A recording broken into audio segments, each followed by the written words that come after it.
nakamasid. Kita mga puta peti di makadikit, kasama mga tropa at lahat legit. Nasa gidli lang at hinihit-hit, at nagpapabaga aming tinatama mga kasalanan namin dahil di na bata.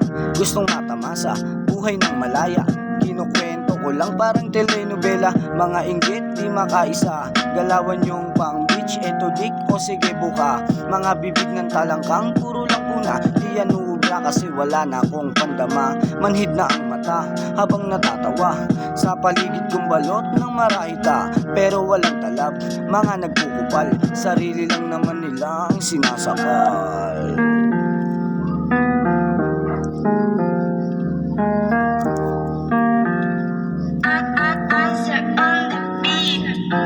May makasalanan, naghangad na masinagan, sinipagan ng sagot upang hindi mapag-iwanan. Kinalaban ng bagot at binuksan ng kamalayan, hinukay at sinisid nakatagong kalayaan. Tinuklas ang mga bagay na hindi ko nalalaman, mabanti pa sugot, hindi yung kasalanan. Kasalanang impluwensya, masaganang kayamanan, susunugin ka na lamang kung hindi mo nalalaman. Ano ang kinalaman? Sarili, kinalaban, sinabi sa sarili na mas lalo pang sipagan. Matarik man ang daan, pasulong man o pagabang, uhusad pa abati, gasolina ko'y halaman. Ginawa kong ispira ang mga tao at kantyawan, lakip ng pagod ko ay isang magarbong talakpakan. Naging mapagmasid, laging sabik sa kaalaman, pinuksa ang negatibo, narap si kamatayan.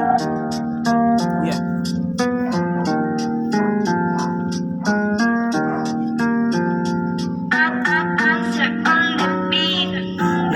Sa paligid ng mga husgado, mga utak maikitid, puro negatibo, pero hindi pinanghinaan, lalo kong ginalingan. Ilaan, pababa, din ako tinatablan, lahat ay sinabayan, kahit na ano pa yan. Sa daming pinagdaanan, lumawak kaalaman, itinanim ko ang lahat ng natutunan. Sa aking pagbabalik, pangarap kinilusan. Sa panahon ngayon, kailangan paabanti ang galaw, huwag manatili sa ilalim, lumutang at lumitaw. Determinado, porsigido sa buhay, lumalaganap, tuloy lang sa paglakbay hanggang makita hinahanap. Isa lang naman talaga ang tunay kong layunin, ay abutin at sungkitin ang nag-iisang bituin. Kahit na marami pa ang mga humahadlang, tuloy lang sa paglakbay hanggang pangarap mahagan. Ya, ya.